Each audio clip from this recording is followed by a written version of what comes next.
Ladies and gentlemen, today we delve into the life of one of the most feared and infamous figures in the history of organized crime. Born in a small town in Italy at the turn of the 20th century, his early years were marked by hardship. Like many in his region, his family struggled to make ends meet. The economic difficulties of the time, combined with limited opportunities for advancement, created an environment where young men often had to make difficult choices to survive.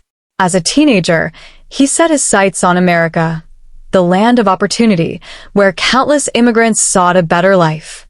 The early 20th century saw a massive influx of Italians to the United States, particularly to cities like New York, where Italian enclaves flourished. Upon arriving, however, he quickly realized that the promise of success in this new land was not easily attained. Many immigrants faced discrimination, grueling labor conditions, and a constant struggle to secure steady work. Like so many others, he found employment on the docks.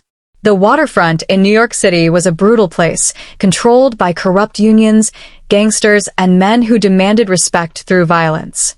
It was here that he first got a taste of the criminal underworld. The docks were more than just a place of employment. They were a battleground where power was won through brute force. Those who showed weakness were cast aside, and those who proved themselves through violence gained influence. It didn't take long for him to realize that success in this world didn't come through honest labor alone. It was the men who were willing to fight, who were willing to take what they wanted, who thrived. His natural strength, combined with a fierce temper and a willingness to use violence, quickly set him apart. He wasn't just another worker.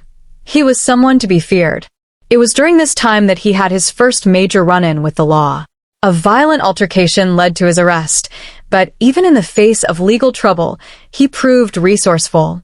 He managed to avoid serious consequences, and his reputation only grew. The world of organized crime was taking notice.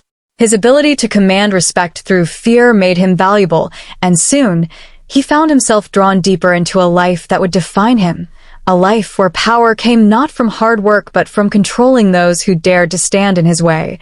From the moment he stepped into the underworld, it was clear that he was different. Unlike many who hesitated before resorting to violence, he embraced it. In the rough, lawless world of the New York docks, where physical strength and fear dictated power, he proved to be a natural enforcer. His reputation for brutality spread quickly, and soon, he caught the attention of some of the most powerful figures in organized crime. At a time when the Mafia was undergoing significant changes, men like him were valuable assets. The old ways of street gangs and loosely organized criminal enterprises were giving way to a more structured, disciplined form of crime, one that operated like a business, but enforced its rules with bloodshed. He thrived in this environment. His ability to follow orders without hesitation, combined with his natural leadership and aggression, made him indispensable. As he climbed the ranks, he aligned himself with some of the most influential mobsters of his time. These were men who controlled entire industries, gambling, extortion, labor unions, and illegal rackets that generated millions. They recognized his potential and brought him into their inner circle, teaching him the rules of the game. Loyalty, discipline, and, above all, the necessity of eliminating threats without remorse. During the Prohibition era, when illegal alcohol sales created a booming underground economy, he expanded his influence. He played a critical role in enforcing territorial control, ensuring that rival gangs did not encroach on the Mafia's operations. His name became feared in the criminal underworld, not just because of his personal capacity for violence, but because of his strategic mind. He wasn't just a brute. He was intelligent, calculating, and always 2 steps ahead of his enemies. By the 1930s, he had firmly established himself as one of the most dangerous men in the country. He had earned the respect of his peers and the fear of those who crossed him. But as his power grew, so did the number of enemies watching him closely, waiting for the moment when they could take him down. As the underworld evolved, it became clear that organized crime needed a more efficient way to handle problems, specifically, eliminating threats without drawing too much attention. The solution came in the form of a specialized enforcement group, an organization of professional killers who carried out assassinations on behalf of the most powerful crime families. This secretive and highly efficient organization became known as Murder Incorporated, and he played a central role in its creation and operations. Murder Incorporated was unlike anything seen before. It was a contract-killing squad, operating out of Brooklyn, responsible for carrying out executions across the country. It functioned as a disciplinary arm of the Mafia, ensuring that anyone who broke the rules, became an informant, or posed a threat was swiftly and ruthlessly dealt with. The group didn't operate on emotion. These were calculated professional hits, carried out with precision. Victims were often given no warning, no chance to plead for their lives. They were simply erased from existence. As one of the leaders of this organization, he oversaw countless executions. It was said that he personally approved or directly participated in dozens of murders, always ensuring that the job was carried out efficiently. The killers under his command were some of the most feared men in the underworld, men like Louis, Lepka, Buckleter, and AAlbert, who operated with cold precision. Together, they created a machine that eliminated threats with terrifying efficiency. Their methods were varied: gunshots, strangulation, ice picks, even staged suicides, but the message was always the same. Betrayal would not be tolerated, and disloyalty meant death. The group became notorious for its ability to silence anyone, from rival gangsters to informants, judges, and witnesses. No one was safe from their reach. What made Murder Incorporated so effective was its ability to operate in the shadows. Unlike traditional mob hits, which often led to retaliation and gang wars, these assassinations were carefully planned. The killers didn't know their victims personally. They received an order, completed the job, and moved on. Many of them didn't even know who had ordered the hit, ensuring secrecy at every level. For years, this deadly organization maintained a reign of terror. Law enforcement knew that something was happening, but they had no proof, no witnesses, and no way to stop the killings. It was an era where fear ruled the streets, and he was at the center of it all, orchestrating one of the most ruthless killing machines in American history. By the time he had fully established himself in the underworld, he was no longer just a feared enforcer. He had become one of the most powerful and influential figures in organized crime. His rise was not accidental. It was built on a foundation of ruthless efficiency, unwavering loyalty to the Mafia, and a deep understanding of how the criminal world functioned. His power extended far beyond the violent enforcement squad he helped create. He was a key player in the larger Mafia network, working closely with the most influential crime bosses of the era. His reputation ensured that no one dared to challenge his authority directly. He wasn't just a man who carried out orders, he was a man who gave them. His word carried weight, and his enemies knew that crossing him meant certain death.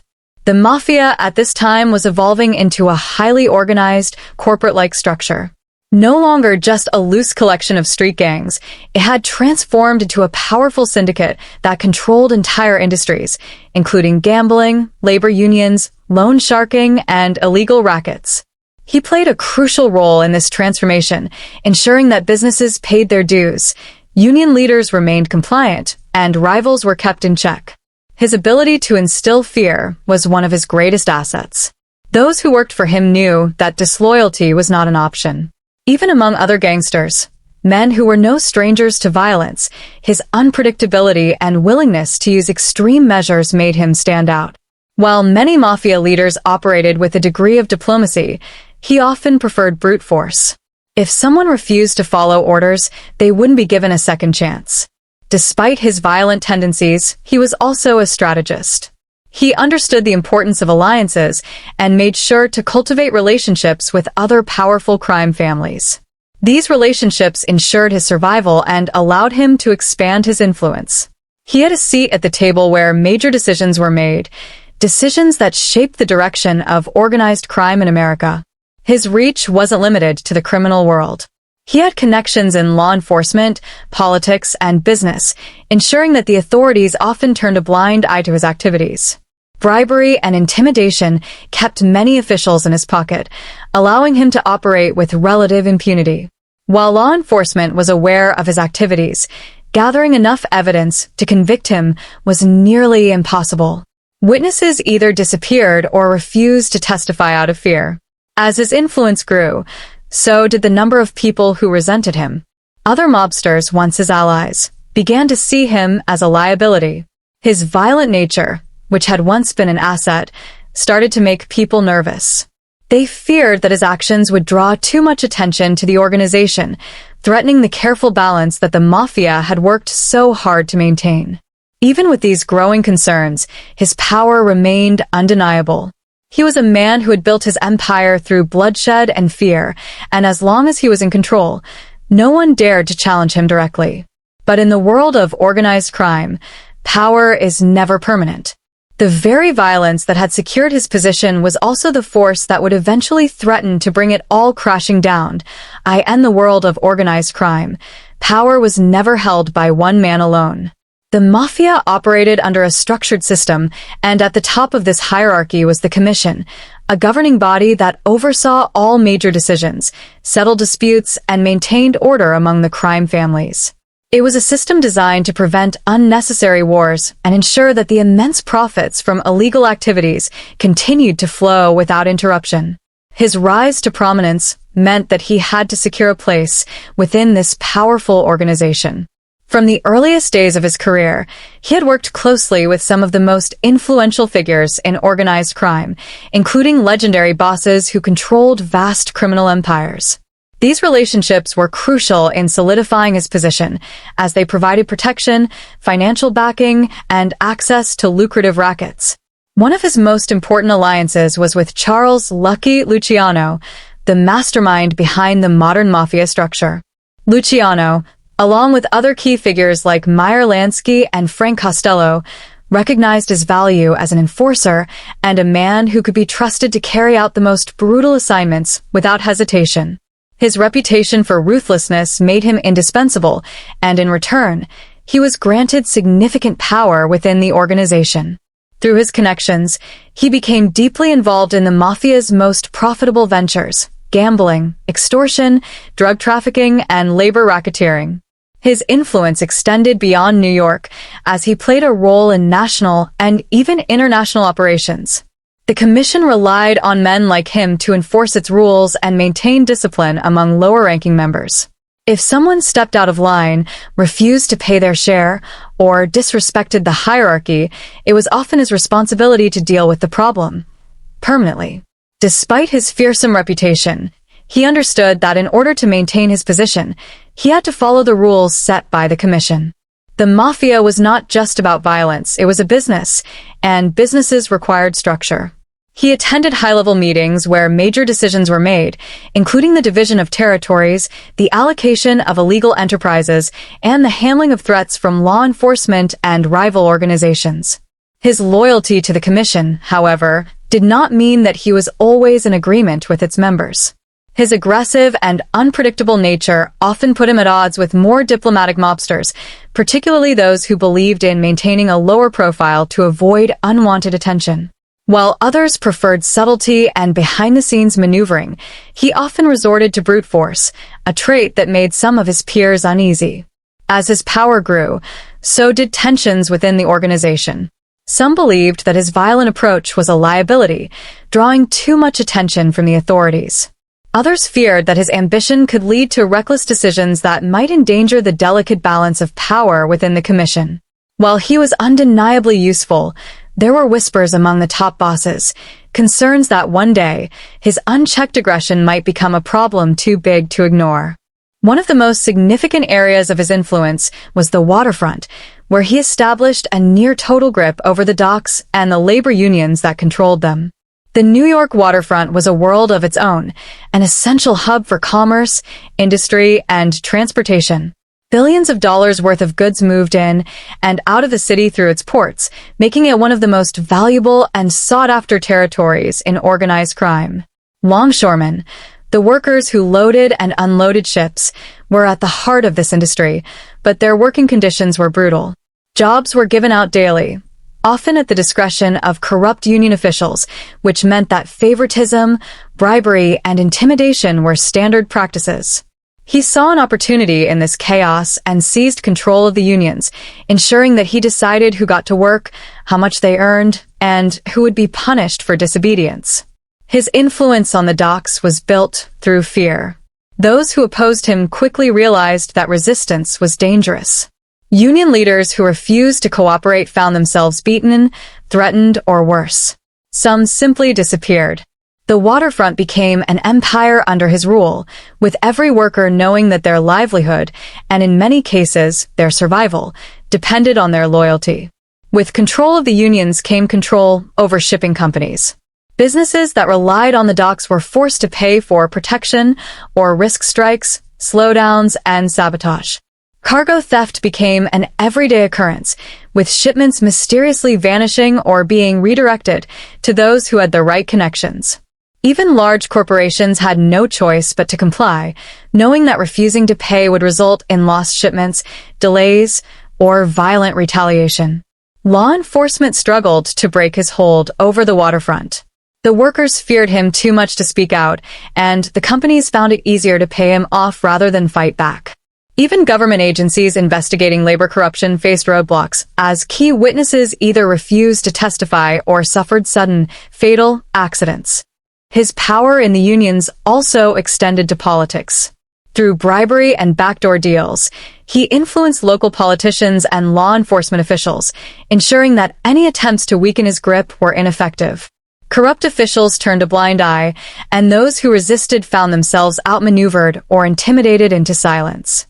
But his control wasn't just about making money, it was about power.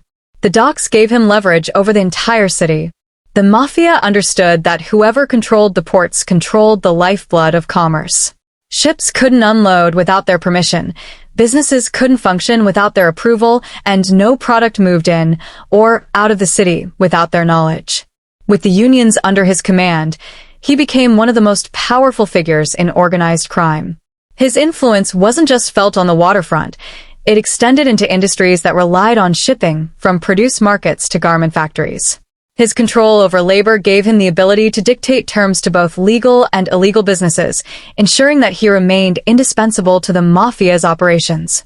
However, absolute control breeds enemies, and his dominance over the docks, while immensely profitable, also drew unwanted attention. Federal investigators, rival mobsters, and even some of his closest allies began to question whether his unchecked power was becoming a liability. His name became synonymous with terror. In the world of organized crime, where brutality was a requirement, he stood out as one of the most ruthless men of his time. Fear was his greatest weapon, and he wielded it without hesitation. Unlike other mobsters who preferred to operate from the shadows, using quiet intimidation or subtle threats, he had no patience for diplomacy. When he wanted something done, it was done through force, swift, brutal, and often public. His reputation for violence was earned early in his career. From his time as a young enforcer on the docks to his rise within the Mafia, he proved time and time again that he was willing to do whatever it took to eliminate threats. He didn't just kill his enemies, he made examples out of them. Murders linked to him were often so vicious that they sent a clear message to anyone who dared to challenge him. His victims were found riddled with bullets, strangled with garrotes, or beaten so badly that their faces were unrecognizable. Unlike some crime bosses who prefer to distance themselves from direct acts of violence, he took pleasure in personally carrying out hits. He didn't need an army to do his dirty work. He was the executioner. His unpredictability made him even more dangerous. Those who worked for him never knew when his temper might explode. A simple mistake, a careless word, or even a look of disloyalty could result in a sudden and violent end. One of the reasons he was so feared was his complete lack of hesitation. While others in the Mafia might discuss whether an execution was necessary, weighing the political and business consequences, he rarely deliberated. If someone was seen as a problem, he acted immediately. His willingness to eliminate even those within his own organization made him an unstable force. Associates, friends, and even high-ranking members of the Mafia were not safe from his wrath. His violent tendencies extended beyond the underworld. Unlike some mobsters who carefully avoided drawing attention to themselves, he didn't seem to care. He carried himself with an air of invincibility, often making public spectacles of his aggression. He was known for attacking people in broad daylight, issuing threats openly, and making it clear that no one, not law enforcement, not rival gangsters, not even his allies, could stand in his way. But his most terrifying trait was his ability to switch from calm to murderous in an instant. Witnesses who had been in the same room as him spoke of how he could be laughing one moment and unleashing a deadly attack the next. His men lived in constant fear, knowing that even the smallest perceived betrayal could result in their execution. Law enforcement, while aware of his activities, struggled to build a case against him. Witnesses either disappeared, recanted their statements, or were found dead before they could testify. Those who encountered him in courtrooms or police interrogations often spoke of his chilling demeanor. He did not plead, he did not beg, and he certainly did not fear the law. He carried himself as if he were untouchable, a man above consequences. Despite his violent nature, he maintained a lavish lifestyle. He dressed in expensive suits, dined at the finest restaurants, and surrounded himself with wealth and luxury. But no amount of money or power could erase the fact that he was a man constantly at war, with his enemies, with his allies, and even with himself. His reputation, built on blood and fear, ensured that he remained one of the most dangerous figures in the Mafia. However, violence breeds paranoia, and as his legend grew, so did the number of people who wanted him gone. Those who had once admired his ruthlessness began to see him as a threat to the very organization he had helped build. For years, he operated with an air of invincibility. Law enforcement knew who he was, they knew what he had done, and they knew the fear he instilled in the underworld, but proving it in court was another matter entirely.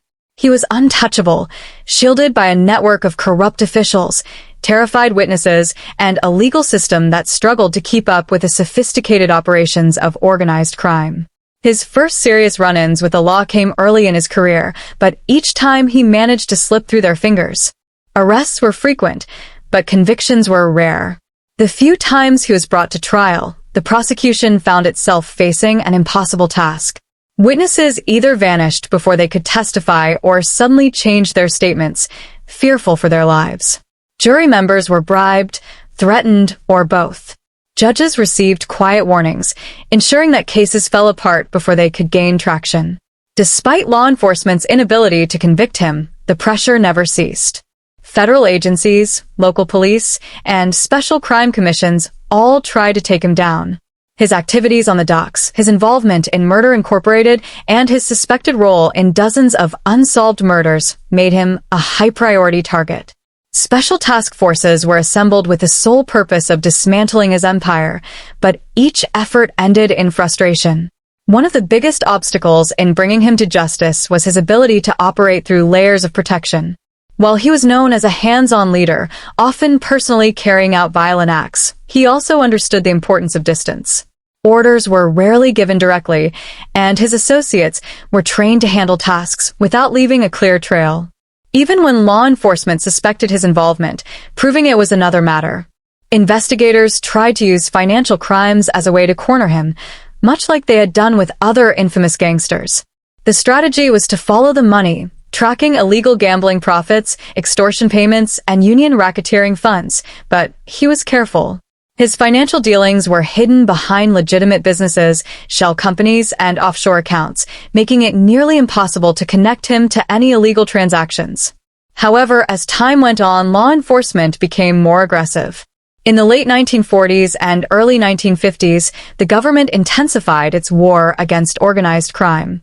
Special hearings were held, where high-profile mobsters were forced to testify. Some of his closest associates were arrested and pressured to turn informant, leading to cracks in the underworld's once impenetrable wall of silence. Despite his history of escaping justice, the pressure was beginning to mount. He faced multiple investigations, each one bringing him closer to the possibility of a major conviction. His name was appearing in headlines more frequently, and public outcry against organized crime was growing. The authorities were no longer just looking to arrest foot soldiers or minor players. They wanted to bring down the biggest names in the Mafia, and he was at the top of their list. With each new legal battle, he became more aggressive, more unpredictable. He viewed law enforcement not just as an obstacle, but as a personal enemy. His responses to investigations were often violent, Witnesses who cooperated with authorities ended up dead, and those suspected of disloyalty within his own ranks were swiftly eliminated. But no matter how powerful he was, the walls were beginning to close in. The very tactics that had protected him for years, bribery, intimidation, and extreme violence, were starting to work against him. The government was adapting, finding new ways to fight organized crime. The Mafia's once untouchable leaders were no longer safe, and he was no exception. In the world of organized crime, power was never permanent. The same brutality and fear that had secured his rise also led to growing paranoia, both within himself and among his allies. As law enforcement pressure mounted and rival factions began plotting in the shadows, his once unshakable confidence started to erode. He had spent decades ruling through fear, but now, that fear was beginning to turn inward. He had always been a man who trusted very few, but as the years passed, his circle grew even smaller. Every conversation was scrutinized. Every meeting felt like a test of loyalty. He began to suspect betrayal everywhere. His closest advisors, men who had once followed his every command without question, now had to prove their loyalty repeatedly. Some who had been with him for years suddenly disappeared, victims of his growing suspicion. His paranoia wasn't unfounded. The Mafia was changing, and so were the rules of the game. While violence had once been the primary method of control, many of the new generation of mobsters believed in a quieter, more strategic approach. His ruthless, unpredictable nature was starting to make powerful enemies, not just in law enforcement, but within his own organization. He had always been feared, but now he was also seen as a liability. His violent outbursts, his refusal to back down, and his unwillingness to adapt to the new ways of doing business made him a target. Some in the Mafia believed that his actions were drawing too much attention from the authorities, jeopardizing the careful balance of power they had worked so hard to maintain. The very men who had once admired him were now questioning whether he was worth the risk. Rumors of betrayal began to circulate. Whispers in the Underworld suggested that high-ranking figures were discussing his fate. Some saw him as a relic of the past, too dangerous, too unpredictable, and too unwilling to change. He had spent years eliminating threats, but now he was becoming the threat. His behavior only fueled these suspicions. As his paranoia deepened, he became even more erratic. He would lash out at the slightest sign of disloyalty, sometimes executing men based on nothing more than a rumor. His unpredictability made those around him nervous. No one knew who might be next. Even those who had been fiercely loyal to him began to wonder if they were safe. At the same time, law enforcement's pressure was making things worse. The Mafia's usual methods of silencing witnesses and bribing officials were becoming less effective. Government agencies were cracking down harder than ever, using wiretaps, undercover informants, and new legal strategies to dismantle the organization. Some of his closest allies were arrested, and as the pressure increased, so did the chances that someone would turn against him. The idea of betrayal was something he had always understood. It was a reality in the world of organized crime. But now, for the first time, he was on the receiving end of it. He had spent years eliminating rivals, punishing disloyalty, and ensuring that fear kept him in control. But the more he tried to maintain that control, the more it slipped away. Even in moments of power, he must have sensed what was coming. In the Mafia, no one ruled forever. Every leader had a rise and a fall, and as his paranoia grew, it became clear that his time at the top was running out. The same ruthless efficiency that had built his empire was now being turned against him. For years, he had walked the fine line between power and destruction, navigating a world where loyalty was fleeting and survival depended on ruthless efficiency. But in the world of organized crime, no one remained untouchable forever. No matter how much fear he inspired, no matter how many enemies he eliminated, the same forces that had propelled him to the top were now working against him. His downfall was not just a possibility, it was inevitable. The pressure from law enforcement was reaching its peak. The government's war on organized crime had intensified, and authorities were no longer content with arresting low-level operatives. They wanted the heads of the syndicates, the men who had built criminal empires that had thrived in the shadows for decades. High-profile mobsters were being indicted, long-protected rackets were being dismantled, and the days of operating with near-absolute impunity were coming to an end. His name was at the top of their list. Investigators had spent years trying to build a case against him, and though he had survived countless legal battles, he knew that his luck would not hold forever. The Mafia's old methods, bribing officials, silencing witnesses, and intimidating jurors, were no longer as effective as they once were. A new generation of law enforcement officers was determined to take down the crime families, and they were using more sophisticated tactics than ever before. But even more dangerous than the authorities were the enemies within his own ranks. The Mafia was built on structure, order, and discretion, values that he had often ignored in favor of violence and personal vendettas. His tendency to act impulsively, to eliminate rivals without seeking approval from the higher-ups, had made him a liability. The other bosses were growing tired of his reckless methods, and their patience was wearing thin. In the Mafia, betrayal was not a matter of if, but when. The whispers had been circulating for some time. Powerful figures within the organization were discussing his fate. Some believed he had become too unpredictable, a man whose violent nature threatened the stability of the entire syndicate. Others feared that his increasing paranoia would drive him to turn on his own allies, leading to internal chaos. He was no longer just a feared enforcer or a powerful boss. He was a problem that needed to be solved. And in the world of organized crime, there was only one solution for men who had outlived their usefulness. The very organization he had served so loyally was now preparing to turn against him. The final days of his reign were marked by isolation. Those who had once surrounded him, his trusted lieutenants, his allies in the unions, his partners in crime, were now keeping their distance. He could feel the shift in the air, the way conversations stopped when he entered a room, the lingering glances exchanged between men who had once been loyal to him. He knew what was coming, but there was nothing he could do to stop it. The inevitability of his fate must have weighed heavily on him. He had spent years enforcing the Mafia's brutal code, ensuring that those who stepped out of line were dealt with swiftly. Now, that same code was being applied to him. He had always believed in the rules of the Underworld, the idea that power belonged to those who were strong enough to take it. But in the end, strength alone was not enough to save him. And the world he ruled. There were no second chances. There were no retirement plans, no peaceful endings. Only power or death. And for a man who had built his empire through blood and fear, his fate was sealed the moment he became more of a liability than an asset.